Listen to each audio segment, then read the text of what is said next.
without views.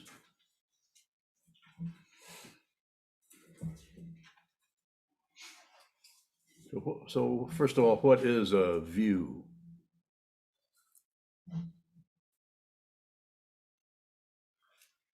Right view, or samyak, or complete, thorough, and total view, is a teaching of the Buddha. Right view, right speech, right, correct, complete. I don't even remember them all.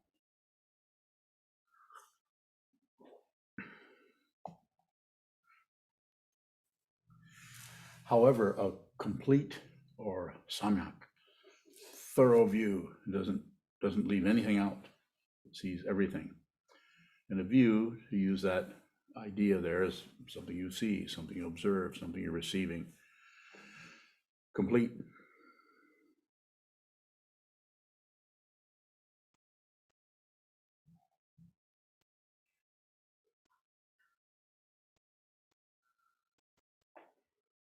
You could even say that samyak is without views, in a way.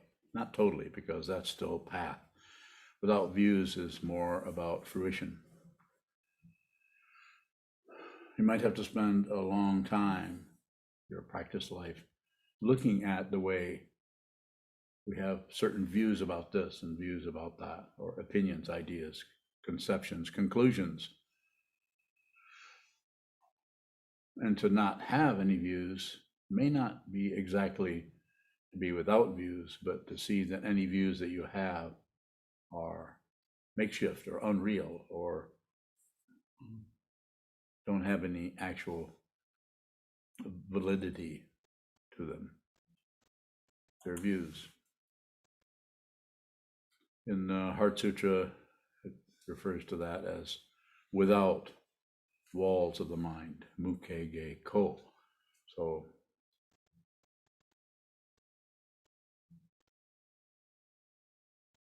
without any barrier, without any view that functions as a barrier to stop you or anyone or me from seeing what is fundamentally true. So this without views comes from the Sensen Ming. Is that true? Is that where you read that earlier? Without views.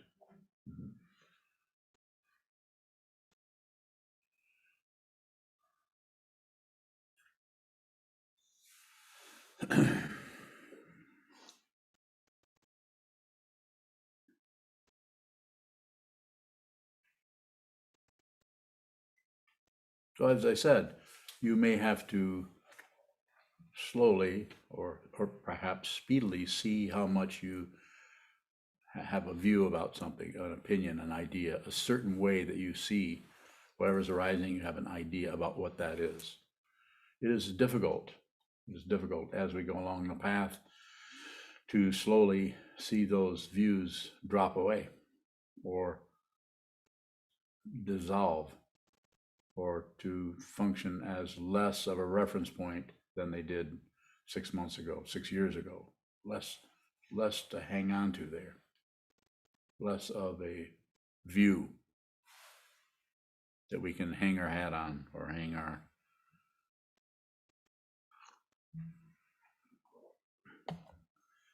whatever you have that's hangable.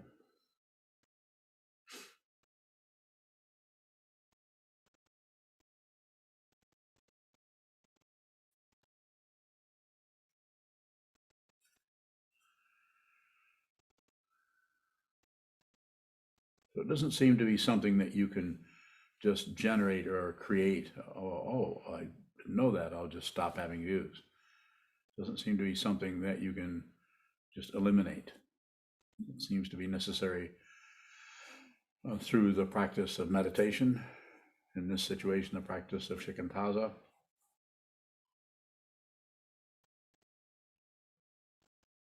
Is to see the extent that you have views that stop you from seeing any. As soon as you have the view, that stops you from looking any further. It prevents you from having more of a panoramic awareness of everything around you, of others, and of yourself, of your own mind stream, and the apparent life stream that is in front of you.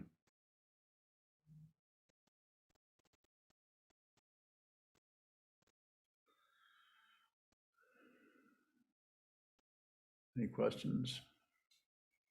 Don't seem to be have too much that is arising there, but it would be good to respond to questions.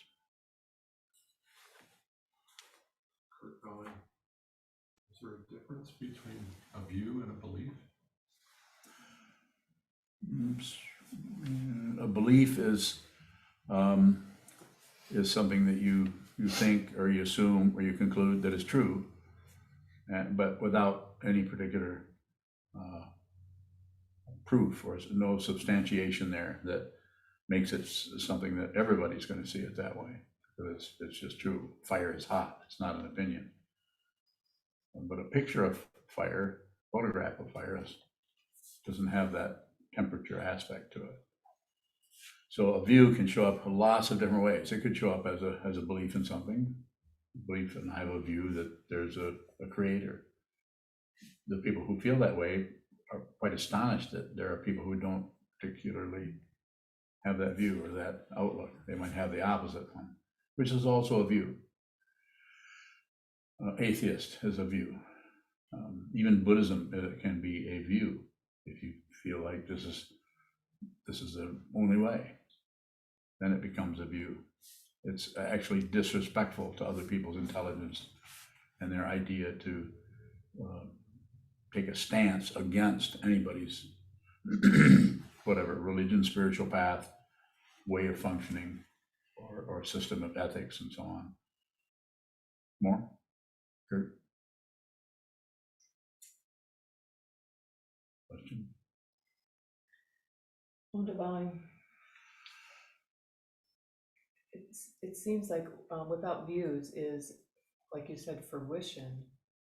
How do we on the path work with our desire to see the truth and get confused with our views? Continue to look at it. It's like you're going up the side of a mountain with no, you have somewhat of a vision because you've heard that, you've understood from the teachings that there's such a thing as clarity, such a thing as enlightenment, such a thing as realizing your true nature, of seeing that nothing is separate, and so on, different ways that that's described. So it's just a matter of continuing, and it's difficult because it's not the conventional or mundane path where we actually slowly get some kind of progress.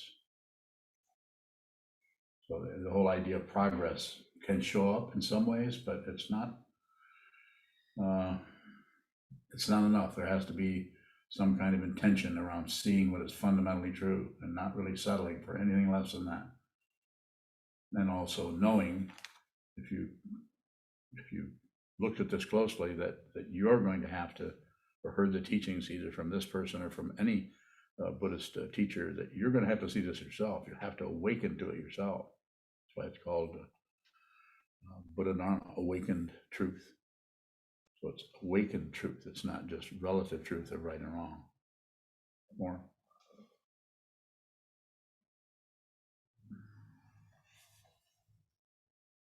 I can't pull it out right now.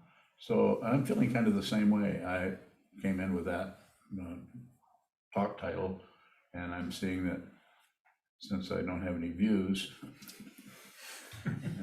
but I'm just saying it's the very title is how do I, and I could sit here and just not saying anything for the whole talk and just look at you guys. There would be no views. But it also is not exactly that, because it's a teaching dynamic where there are people who want to know, otherwise you wouldn't be here. So you want to hear something of what this person has to say about that topic. So, but it's a difficult one because we just tend to go and talk about a whole bunch of views that aren't true. Go ahead. Sokuzan, earlier when you were talking about different religious views, if somebody who's functioning as a Buddhist has negativity towards a someone who has a theistic orientation, what's the unexamined view of the Buddhist? Well, what is it you want to know? I can answer that, but what is it you want to know? That might take us closer to what the response that would be helpful for you and for everybody. Shokubang, it just seems like in the Buddhist communities that I've been in, where there are people that are coming out of a Christian tradition or a Catholic tradition, Mhm. there can be a lot of negativity towards a theistic orientation. Okay, so the negativity might come more for the way they've been controlled, or the way that they have not, their own intelligence has been disrespected, and they've been hammered at about this is the only way. And when people are, I guess you'd say, mistreated, disrespected, and controlled by some theistic orientations, maybe that's what you're talking about. Catholicism tends to show up in that way for people. But it doesn't mean that the whole thing is junk. It just means that there's a lot of room for manipulation, control, and machismo, or just some kind of controlling thing that's happening all the time. Whereas and that can happen in Buddhism also. Can happen in Zen or Chan or Tibetan Buddhism lineages, that kind of controlling. You can get pretty tired of any, worn out from any kind of a controlling orientation. But as far as someone who is a Christian, or someone who is a Muslim, or they should be, we should respect them to do what they need to do with their life. That their karma has not, causes and conditions have not even given them, as we say, free and well favored. We're free to not be tied into anything. We're well favored in that we're open-minded. Even before you begin to practice the way or practice Buddhism, you just aren't particularly born with a locking down mentality. Maybe some, but it always opens back up if something sparks your curiosity. So then we begin to look at it and try to understand what is it about this particular, about Buddhism or about Christianity and the direction it goes, and look at all the different forms of Christianity, all the different ways of interpreting what happened in anything in the New Testament, however you want to say it, and all the different forms there are for Buddhism, different ways of practicing this. So it's about respecting people. People aren't going to be the way this is taught here. People aren't going to be able to do this in general. Even the people who are practicing this have trouble doing it. Aren't you one of those? Yeah. So we have trouble. I have trouble, had trouble, and I still have trouble. I've not gotten rid of anything I say over and over again.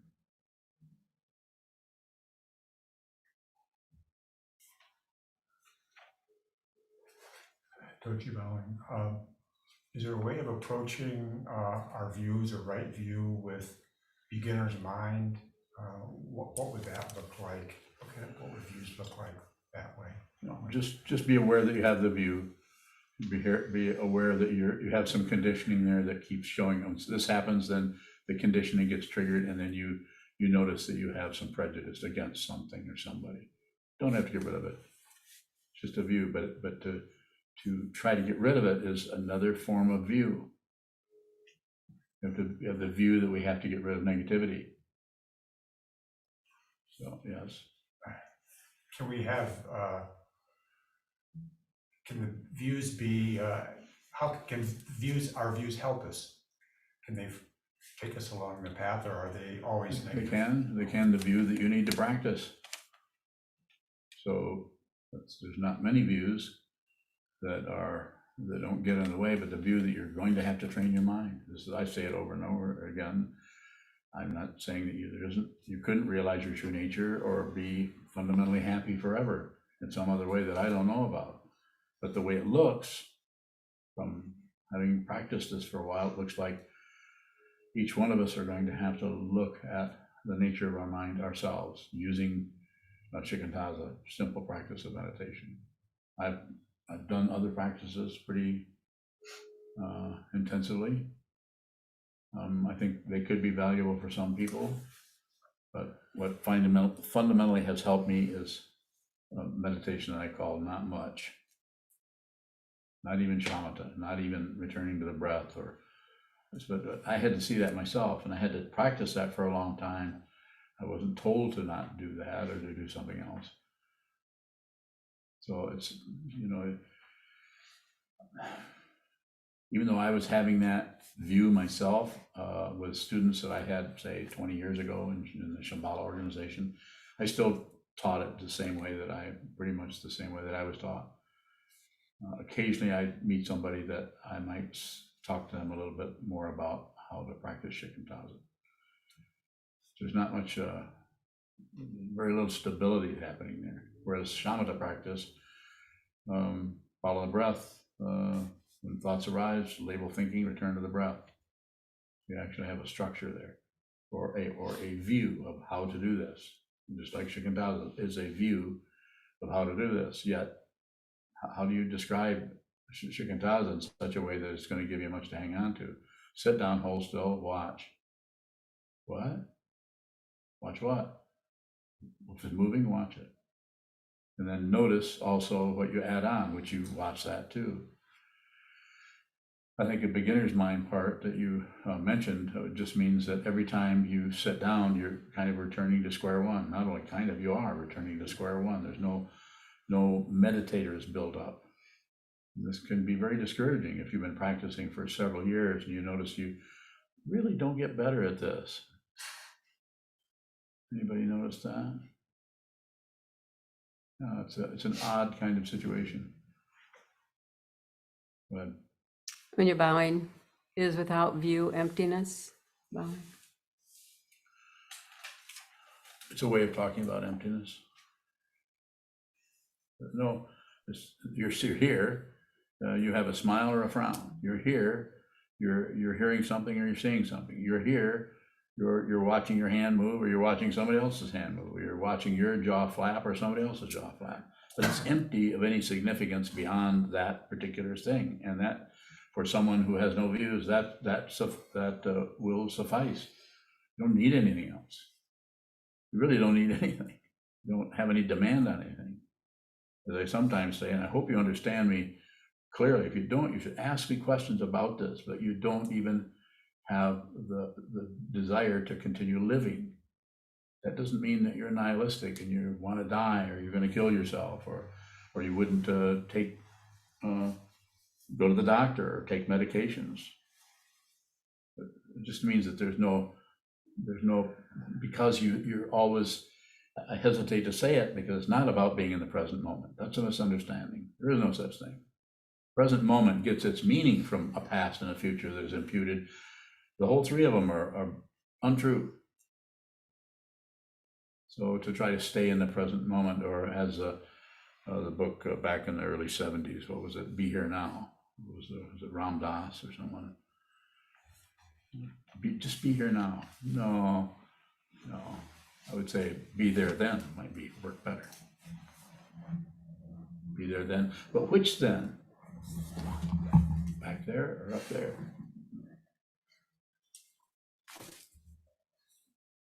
So yes, it would be shunyata, emptiness of anything, emptiness of other, emptiness of there isn't the otherness is an incredible illusion.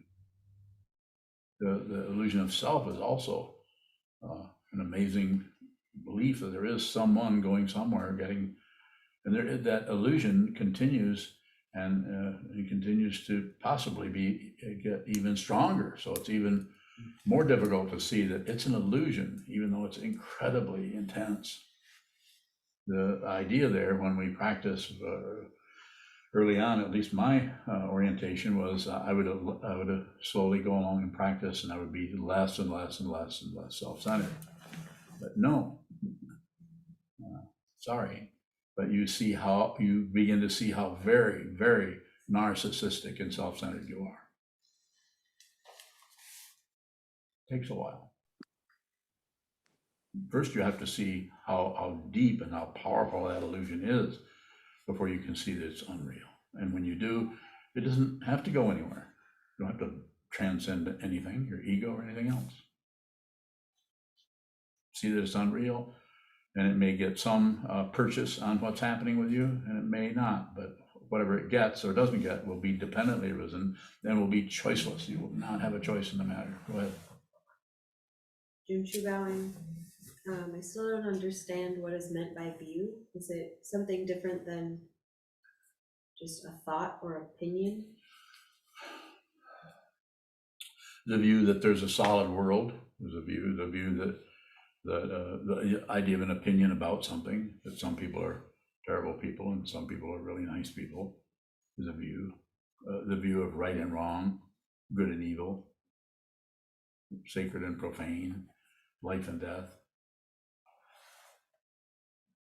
Views. And if you don't particularly have views, you won't have the credential of not having views, because that would be a view also. You will not find a place, to use the old image I used a few minutes ago, that kind of works, but not exactly. You'll have no place to hang your hat. You just have to carry your hat around with you.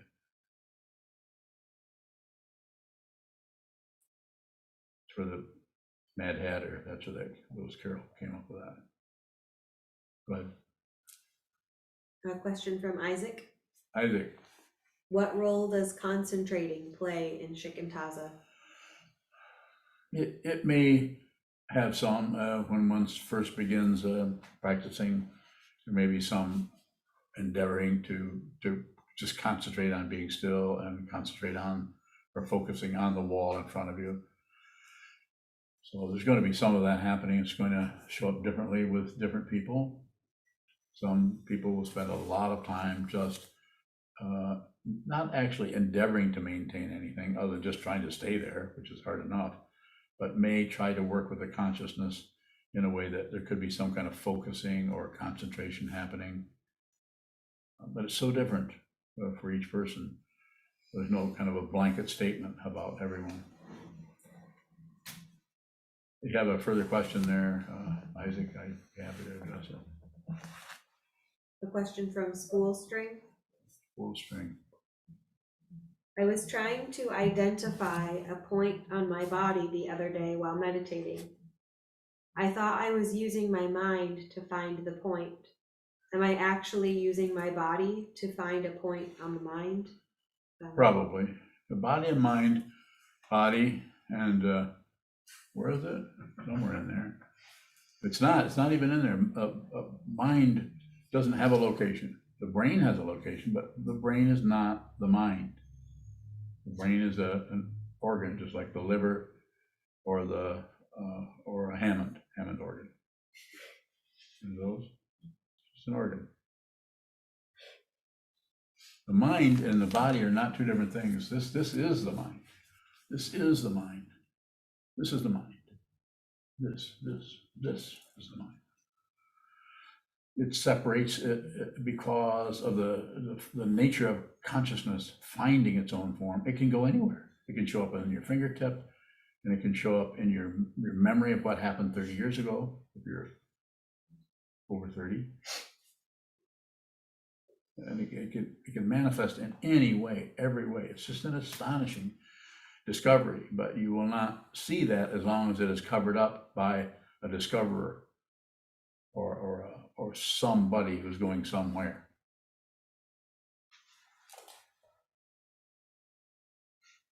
So to answer your question, yes.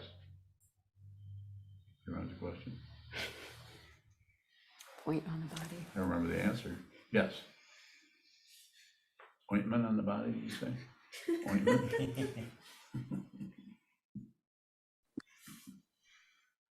It's a good thing we got humor, because I don't know how much wisdom we got here. I'm working on it. Go ahead. What's the distinction between seeing and a view?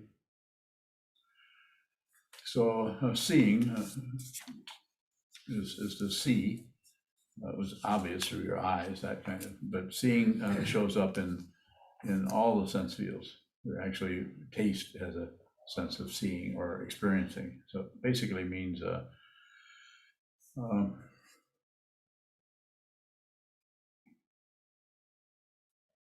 some kind of concluding about something that becomes a view. Right view is complete. It doesn't have anything that is being viewed particularly. It's not about doing things right. There's other ways of describing this, and I'm not going to go there. I'm describing right view. Choose and bind. What is that experiential quality to solidify into a view? Fear. Thank you. If you're fearless, and the only way you can fundamentally be fearless, you can relatively be fearless, get a bunch of guns and armament and that kind of thing. You can fundamentally be fearless if you realize there's nothing is threatened. There's no one who is going to be threatened by who you actually are. Your body can be threatened, and you might feel protective. You might feel like you need to get away from someone or some situation because you can be harmed, or your children your family can be harmed. You might have to do something about that physically, but who you are fundamentally is can't be harmed. And so when that begins to show up, then that fearless quality.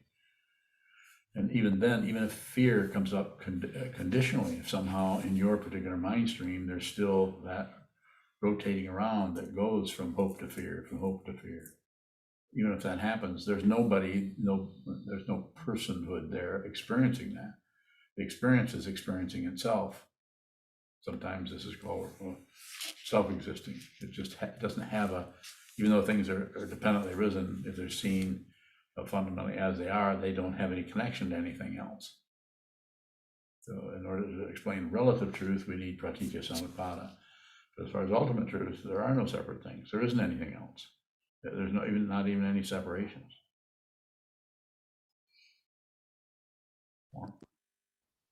Sadhu bowing. Sanu. It would seem to me that you believe certain things are right and other things are wrong or otherwise less right. And I wonder what motivates you to take action on those things, given the right view. Sadhu bowing. So if I'm understanding your question, I'm saying that if you're living in a relative situation and you're functioning with an ultimate view or complete view, and if that's the case, then you will work with relative truth as it shows up. Your action won't come out of a view of this is a view. So when that situation comes up, I operate out of that view, sometimes called prejudice. You see someone come in the room that doesn't look like you, and immediately the protection comes up of wrong view. Completely comes up of not being willing to, because of fear, not being willing to just open up or be open and receive whoever's coming your way. No threat other than the otherness, other than the xenophobia, having nothing to do with Zen. So it's just like fear of the unknown, fear of open space. And to one who has realized that there isn't anything but space, they are space, even though there's a body mind here. That's not going to last for as long as that is here.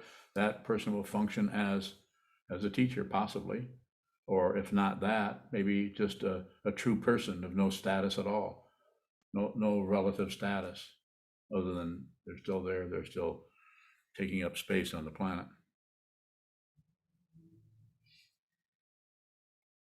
Sokuzan, when talking about hope and fear, it seems like fear has a very visceral or textural quality to it. Like it really hurts? Yes. Yeah. Go ahead. What's the texture of hope? So fear abandons what is the trigger for fear to get away, and hope abandons the present moment. So to use that kind of a word for some other kind of God realm or some other place that we got to have hope. And I say, no, you don't. You don't have to have hope or fear. Go ahead. Sokuzan, in a situation like you were talking about earlier with someone that looks different might walk into the room and then there's all of a sudden a lot of fear. What Is that bothering you?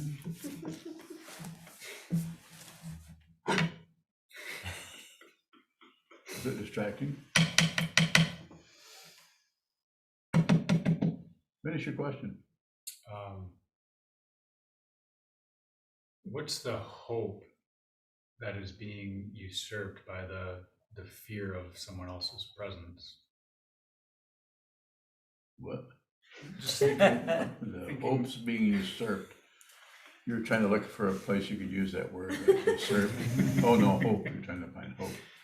Sokuzan, just thinking of a very concrete example of like racism, Okay, that's pretty concrete. where there might be a bunch of fear that's triggered. If that fear is being triggered, is there an unexamined hope that that situation is kind of knocking us out of and into fear? Probably, like, the story would be, simply put, you're in an all-white neighborhood, you know? Oh. And then a group of Muslims move in, or Black people move in. So you're the hope, so that kind of artificial optimism, the temporary situation. Is that what you're asking about? That would be that's not the best example, but it is an example. And then people, since their wonderful heaven realm has been taken away from them, then they can go to war for that or fight that situation, or maybe just not do anything but just continue to gossip with their neighbors about their views of that situation.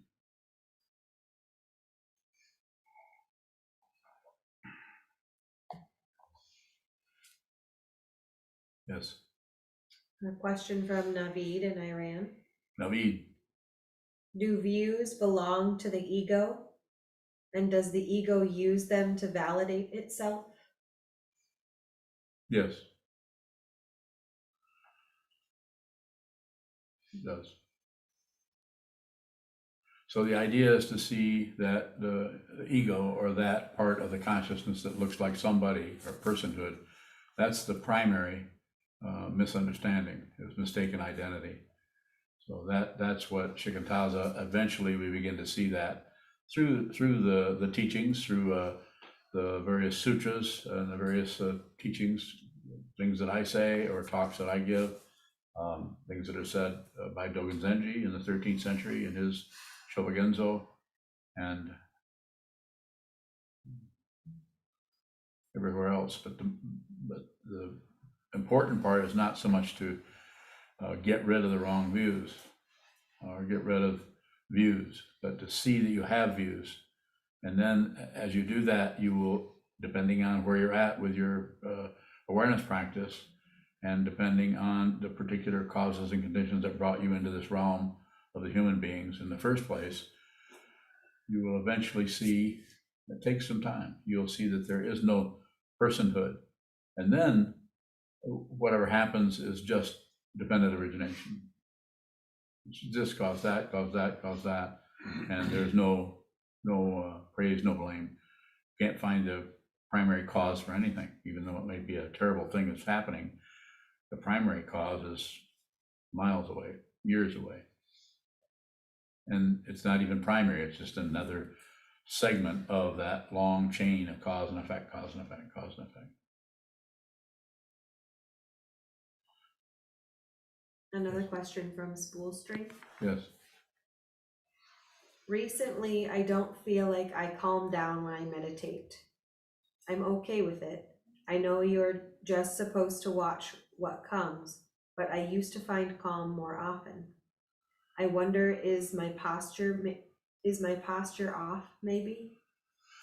Well, I can't see you, but I doubt that. What I'm hearing you say is the closest thing I can think of to progress on the path. You're starting to see the negativity that so far you've been able to cover up by your really good feeling meditation. That's more like some of the meditations that are taught are um, a mindfulness practice that the idea there is to calm you down and settle you down. Quite often it's done with the eyes closed.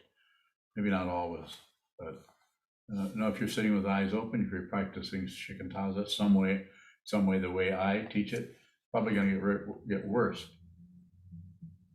And the downside is it gets worse.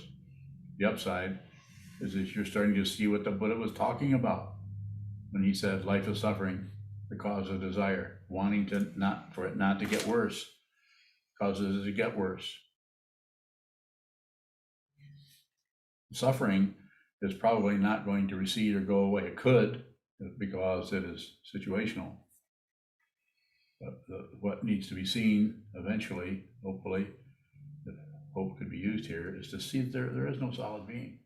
Even though you can talk, you can rally the troops, you can do whatever you need to do relatively that might show up very relatively, but there's no solid being there anymore. And you may, if you're tied up in your mind stream, you meet someone who is a true person of no status, they probably will go unnoticed unless they're functioning as a teacher. Then they may be noticeable, but they don't particularly require anything. That doesn't mean they don't thoroughly enjoy themselves. That doesn't mean that they don't have negative feelings, but they don't do much with them, especially blame others for them. So what you're experiencing there, I would say, just continue to sit just like you've been sitting, assuming you're sitting an hour or two a day doing shikantaza. If you're following the instructions that I give, then it's very radical or minimalist. It's not much. Sit down, hold still, watch the movement. Even the movement that comes up out of the mind stream spontaneously, or the movement of your own mind to try to shut it down or modify it or explain it or distract yourself from it. That's also movement. It doesn't need to be corrected. It does need to be observed if we're going to understand or see our true nature. Another question from Isaac. Isaac. When I sit, I get absorbed into the thinking process and find myself habitually attempting to focus on any and all other sense fields. Is this concentration appropriate? It's not a problem at all. I don't know if I use the word appropriate, but I say it's not a problem. What you're, by being able to even ask that question, tells me that that you're aware of what is moving in your mind stream without a lot of interpretation on top of it. You're aware of smell, taste, touch. You're aware of, sounds like a fairly simple form of awareness practice. But just continue. Nothing lasts. That will not last. Even if you try to maintain it, it won't last. If you try to get rid of it, it will seem to last, but even that doesn't last. So nothing lasts. Is that a view? Kind of. I'd even say kind of, sort of. Kind of, sort of fish. Swordfish. Now, swordfish, that works. Let's go with that. Don't look so glum, chum. You have a question? Further questions? Sanho bowing. John, go ahead. I have a question about my circumstances. Would you rather that I wait for an interview? Well, that would be up to you. Well, I'll ask it here and you can tell me. So next year, I will be certified as a mediator as well as a litigator. And mediation, of course, makes sense given right view. I wonder, how do you imagine right view playing out in a courtroom? Sanho bowing. I think you're going to find that out, my friend, and I'm here to help you with it. But let's get you into a courtroom first. You're going to come here and live, aren't you? In June, in fact, just before the Dharma talk, my boss was talking about having me work remotely while living in Sokokoji. So yay for a paycheck. All right. Okay. All right. Sounds good. Well, come here and I'm very, very interested in working with you in that area of you being a litigator. So we'll do it together.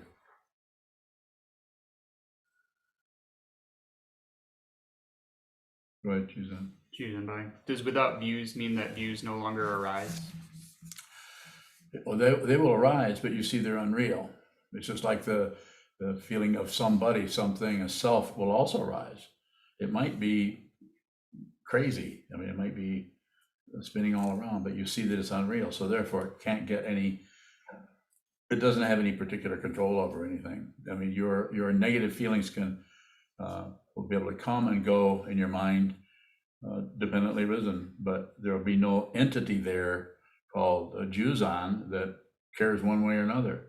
And even if the caring one way or another comes up, which is also dependently risen, that will have no, the word I'm going to use again is purchase. It will have no way of getting a hold of anything because there is no, fundamentally no separation.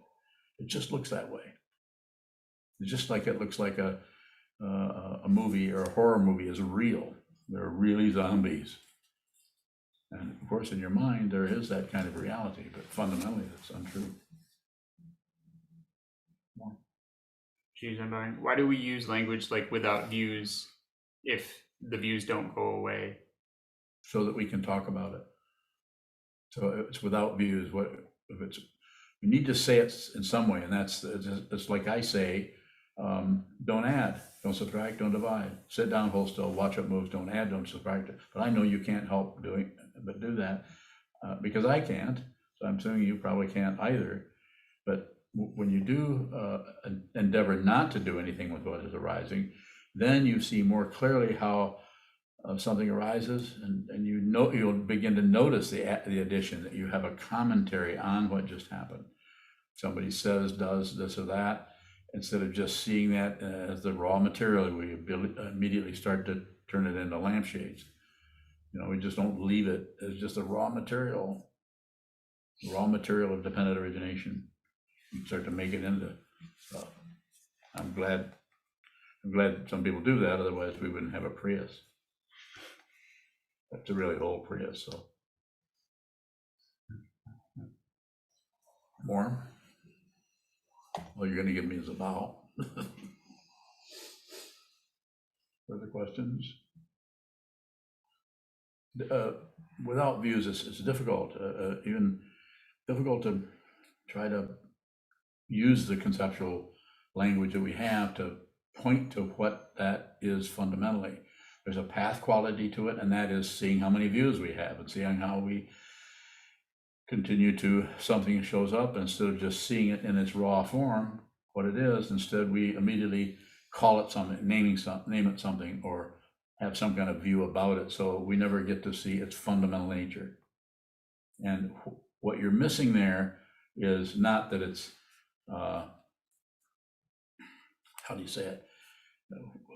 The ultimate statement about it is what you're missing is that you don't see that you're not separate from anything. That this is you. This is you. We're not separate from each other. We're separated intensely and relatively in a powerful way. But our fundamental nature is not separate. We're all just, without waxing too romantic here, we're all just light. We're just made of light. That's the closest thing I can come to it. And it's not particularly some kind of romantic light, some kind of romantic aha moment. Your aha moments will go away. If you see the truth, it's not going anywhere. And if you see it, what I'm talking about, if you see it, then you see that it's ordinary, because it doesn't do anything except it's just true. So it's ordinary. There's no fireworks. There's no special display of anything. It's just true. How is not separate not a view? It is a view till you see it. So it is a view, just like it's a view that you need to train your mind. So when we're talking about without views, we're talking about mainly it's the attachment to the view. And so my way of saying that would be, I think it would be good if everyone meditated, but I respect the situation enough to know that I also say at the same time that don't do anything unless you have to. I've said to people recently, don't want to meditate, don't meditate. But you might want to continue to see what happens in your life if you've been meditating for 5, 10, 15 years and you just stop meditating and you still not realize your true nature. I wouldn't stop. People ask me how much I meditate. I don't meditate. And that's one way of saying it. And I also say I never stop meditating. But what is meditation? What actually is, when you sit down and meditate, and I know all of you meditate some here, what is that? How would you describe that to someone? Very difficult to describe, especially someone who's never meditated. But try to explain your meditation to someone else who has meditated, and even then it's a conundrum, because you do that. That's what happens when you meditate. You leave your body. You visit Tanambogo Gavutu, which is an island in the South Pacific. No, that didn't happen to you. Don't feel left out, because it's coming. I'm just saying that everyone's experience, because of relative truth, it is so incredibly diversified that gives us the illusion that there are separate things happening. Go look in the mirror. Read the Song of the Jewel Mirror Samadhi 500 times. Or not, or do something else. But you could, if you want to find out what this is, you might want to talk to somebody who has taken a look at it. May not be me. When you're bowing, is that diversification then consciousness finding its own form? It is. It's the first tenet of the order of immediate light. Consciousness always finds its own form, which isn't any spectacular statement. It's just that we have to look at that so that we don't draw down into some kind of, this is the right way. The order of immediate light is not the right way, or Zen is not the right way. Shamatha Vipassana is not correct. Vipassana is not correct, nor are they incorrect.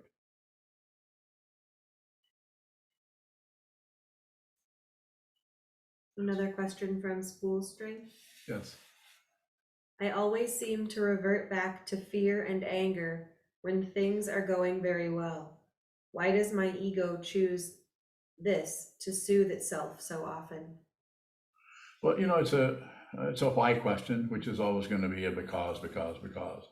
And I would rather than give you a because or a why, I am preferring to say, just keep sitting, rather than go into why questions.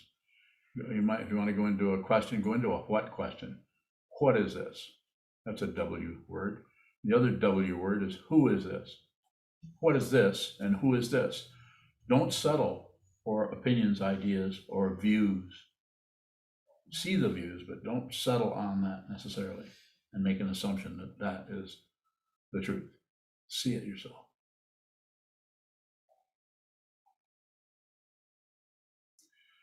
So, come on, you guys, let me have some questions. Jeez. Augie bowing? Augie, go ahead. I knew I could count on Augie. Could you consider our relationship to our bodies to be a very intense view? Bowing. Yes, it's a view, especially if you think the body is one thing and you're something else, or that you think that your body and mind are separated to such an extent that the mind actually has some kind of say-so about the body. Very interesting area to be even contemplated.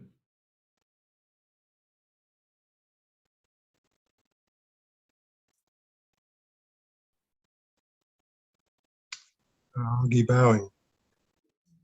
How then does the practice and the strengthening of awareness address or get at that intense attachment and the fear? Thank you. Bowing. So you eventually see that that's unreal. You see that your idea about the body and about the mind were unreal, or they're not real in the way you thought they were. Dogen would call this dropping off body and mind in the 13th century. See, they're not real. They're there. The body is here. Obvious, we're here. And the mind is wherever it's at. Mind is here. There are thoughts happening and ideas, opinions, and so on, coming and going, coming and going. But those are unreal. Drop off body and mind. It's the attachment to the body as, oh my gosh, we don't want to die. But if you see who you are, you're not going to be that concerned. I mean, some, you don't want to leave, you don't want to die yet, but it's not going to be some kind of struggle over it. I was going to say Herculean, but then I thought, I don't really know how to pronounce that word. So rather than make a fool of myself and mispronounce a word and destroy the whole talk, this talk's already destroyed, isn't it? Is it Herculean? Is that correct? Don would know. Don? I think so. Okay. Don says he thinks so. Augie bowing, Herculean. Augie. I should have listened to Don. That's the Yeah, Herculean, that is correct. So that's what I was starting to use that word, and then I thought, I'm gonna make a really foolish statement here, and I don't want anybody to know that I don't know much about words. John bowing? Go ahead, please. I'm sorry, did you hear me, John bowing out here in Zoom land? Go ahead, John. Just following up on Sanho's question, who Yes. I take it is at the beginning of a legal career and Yes.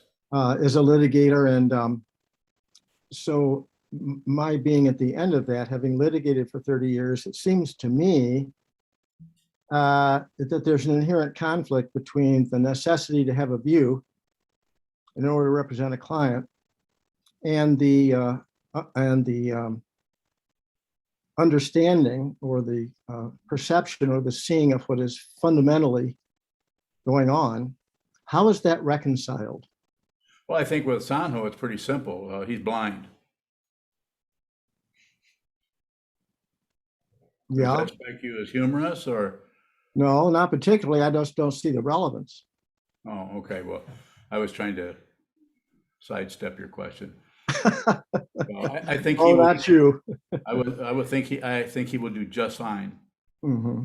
I think he'll do just fine. He's going to ordain to be a Buddhist monk, and he's going to work to help people, especially in the prisons in Michigan, and anybody else that needs help.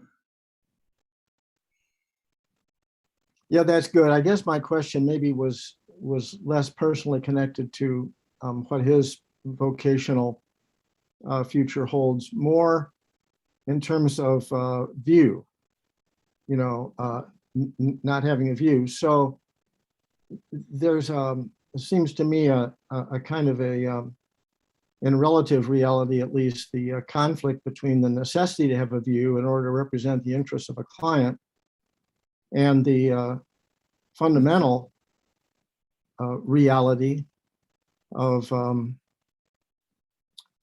how things actually are. So how is that resolved? How is that worked with in the ordinary world, so to speak? I don't think it can be resolved in the sense that sounds like you're asking. I think it just has to, I think it just has to be lived.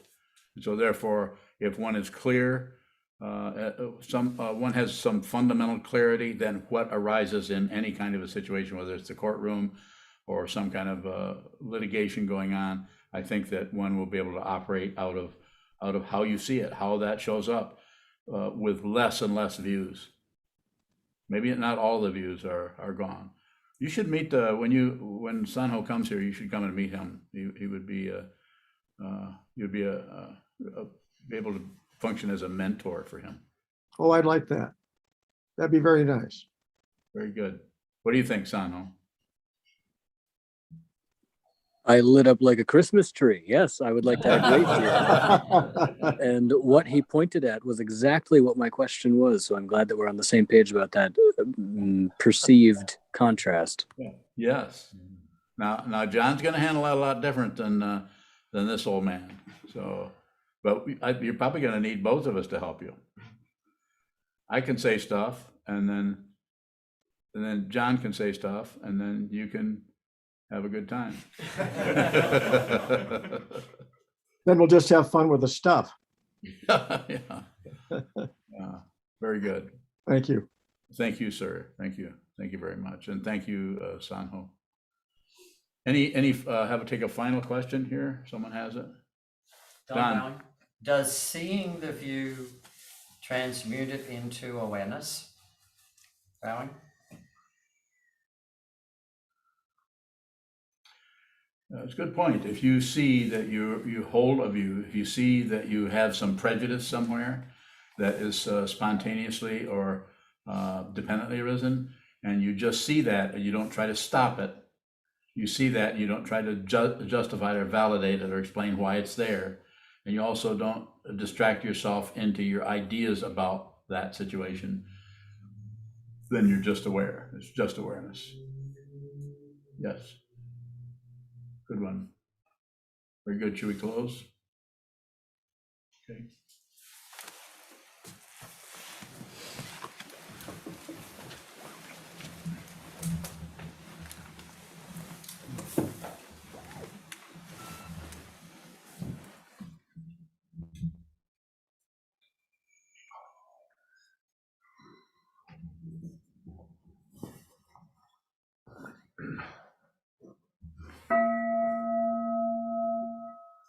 May the merit of this penetrate into all places, so that we and every sentient being together can realize the Buddha's way. Ji-o san shi shi hu, shi son bu sa mo ko sa, mo ko sa mo ro mi. The 10 directions, the 3 worlds, all Buddhas, all venerable ones, Bodhisattvas, Mahasattvas, the great Prajna Paramita.